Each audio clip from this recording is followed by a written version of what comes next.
Now on to the Utica Chieftains. They had a solid season a year ago, finishing 12-10 overall and missing out of a co-share MAC Blue title by 1 game. Looking to maybe take that next step, Coach Jerry Kramer hopes some of the experience from last year will help them moving forward. It's a nice group. It's a nice returning group. I have 7 kids returning, and 6 of those 7 are seniors. All got significant playing time last year, which always helps. Just total opposite of last year. Like, we were very, very young, and you didn't know what to expect, and we got off to a rocky start. And this year, we feel comfortable around each other and kind of know what each other's strengths are and weaknesses. I think we should be pretty good. We're a step farther than we were last year, beginning of the year, so we should be solid. And with the experience that we have, it helps the people coming up, just help them move on farther, like get farther. It's great when you have a chance to play for something, and we had a chance to play for something for a league championship at the end and also a district championship. So that's always a good feeling going into the off season. You know, unfortunately, we didn't get a piece of any of those things, but it just, the pressure of every game that it meant something. You can't weigh that. Good pass. Good pass. What are some of the strengths that you see in this group? I think our chemistry, number one, and I think we have great length, which can help on the defensive end. It can help getting boards, and then offensively, I think that's probably our biggest question mark, offense. But I just look forward to our kids working problems out, and hopefully we're strong at the defensive end and rebounding. I like our team. I think we can be successful because we have players that we know are going to score the ball, but at the same time we trust everyone to be able to score the ball when we need them to.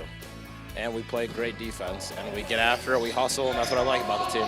It always starts, you know, with I think who you're going to count on scoring this year. I think we're going to count on Caden Ebling, who's a senior, playing. He can kind of play inside and out.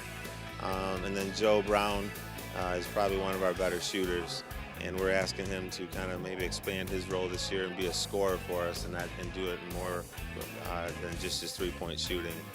And then I guess the next starts with your point guard, and that's my son Jack, and that's kind of cool being able to coach him, you know, because he kind of knows what I'm thinking most of the time.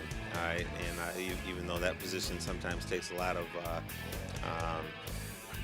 discipline, he's doing a pretty nice job understanding where the ball needs to go and taking care of the basketball. I like our team. We have a few people coming back, and I like the new kids coming up. And if we keep getting better every day, then I think we'll have a pretty fun season.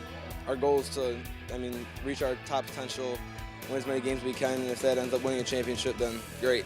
Everyone wants to win a title, but it's the process. It's doing those little things day in, day out, not only during your season, but in the off season too. And that's what they've been focusing on, which I'm very proud of them. And that's what we're doing right now in practice, is kind of breaking the game down, knowing what your strengths are, and trying to minimize your weaknesses. Here's the schedule for Utica. They begin on December 8th against Stony Creek on the road, followed by the home opener against Romeo on the 15th. Clintondale, the last game in December, then league play begins on January 8th against Port Huron. Anchor Bay on the 12th, Mount Clemens on the 15th, then games against Grosse Pointe South, Fraser, Port Huron Northern, and again versus Port Huron on February 2nd. Anchor Bay at home on the 5th, then Mount Clemens, Grosse Pointe South, and Fraser on the 16th. Then 4 out of their last 5 will be at home, with games against Port Huron Northern and Utica Ford on the 26th, and they close out with Luther North and St. Clair on March 3rd.